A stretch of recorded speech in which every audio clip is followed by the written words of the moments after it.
Hello guys, maraming salamat sa inyo sa aking sa panonood ng aking mga vlog. So, test ko lang guys sa inyo kasi yung anak ko kasi masyado ako na-amaze sa ginawa niya sa akin birthday. Dahil kapon kasi birthday ko, so hindi naman ako nag-expect na may regalo sila sa akin or what, o hindi rin ako nag-expect na may cake ba ako or what, dahil napapagod ako. Syempre, ako ang nanay, dapat magluluto ako ng handa ko o bibili ko ng handa ko. Hindi, wala akong inihanda kahapon dahil napagod ng inyong lingkod at trabaho nga siya kahapon. So, ang ginawa na lang namin mag-asawa, bumili lang kami ng pizza at parin na lang kainin namin, saka may inumin naman dito. So, tipid-tipid ba kunwari, di ba? Tipid-tipid.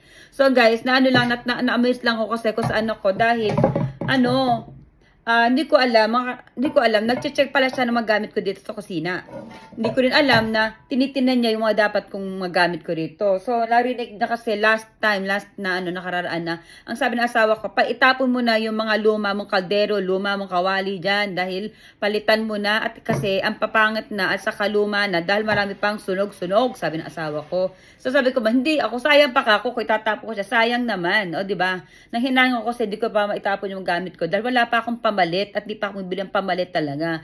Pero kahapon, natuwa ako dahil anak ko, niregaluhan ako ng kawali. O, di ba? O, grabe ang anak ko, talaga nakukutuwa ako dahil nagregalo siya ng kawali. O, di ba? Niregaluhan niya ng kawali. O, pwede ko na pang pwede ko nang magsinigang ka dyan, pwede ka magperito or what, pwede mong gawin dahil ang ganda-ganda ng kawalian ng binili ng anak ko. So, ako doon dahil natuwa pa ako, naawa ako. Bakit? Kasi nga, ang nakabisikleta lang siya, ang tinakbo niya muna sa kami ng pinamilihan ay tumatakbo siya ng mga 40 minutes. Doon siya pinagbilihan niyang department store. So, nakabisikleta lang yun, wala pang basket yung kanyang gamit, wala pang basket yung kanyang bisikleta. So, di ba? Sabi niya, Mama, happy birthday, ito lang regalo ko sa iyo, sana matuwa ka, Just guys, kasi nung paglabas niya, tuwan-tuwa ako sa regalo ng anak ko. Bakit? Sabi ko nga, tuwan-tuwa ako doon. Sabi ko, paano mo akong binitbit yan? Nilagay ko yan sa likod ko. Kasi, walang basket yung bisikleta ko. Nakaganyan siya sa likod ko.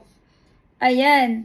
Ayan, nakaganyan daw siya sa likod niya. So, yung ulo niya, nakadungo, di ba? Ayan, nakadungo. Kasi tumatama daw itong kwan na tatangnan dun sa may ulo niya. So, nakaganyan daw siya. Pero bisikleta lang gamit niya. Dahil, naka-plastic lang to ginawa niya. Sinunong daw niya yung pinaglagyan plastic. So, na-amaze lang ako guys kasi nga, ang anak ko nakakatuwa dahil chinecheck pala niya mga gamit ko rin sa kusina, anong pwedeng palitan. O, di ba? Ang ginawa sa akin, tuwan-tuwa ako dito sa kawali dahil dapat ko na lang talagang palitan ng aking kawali. Pero hindi pa ako bibili dahil nga, wala lang, parang ayaw pang palitan yung mga gamit ko dito kasi nagagamit ko pa naman, sayang naman ka ako dapat. Pero ang anak ko talagang na-amaze ako kasi bumili siya, sabi niya, Mama, itapon mo na yung kawali mo kasi sunog-sunog na yung kawali mo, dapat mo nang palitan. O, di ba, natuwa ako?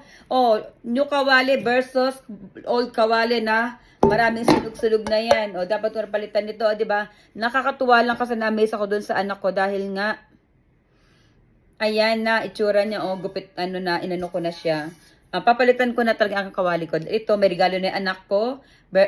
New kawali versus old kawali na talaga, sunog na yan. So, thank you guys. Dahil itong aking regalo na anak ko, tuwan-tuwa ako dahil I love na talaga sa pagluluto at pati na yung mga kaldero at kawali. Tuwan-tuwa ako dahil napakalaking tulong sa akin ito. O, di ba guys?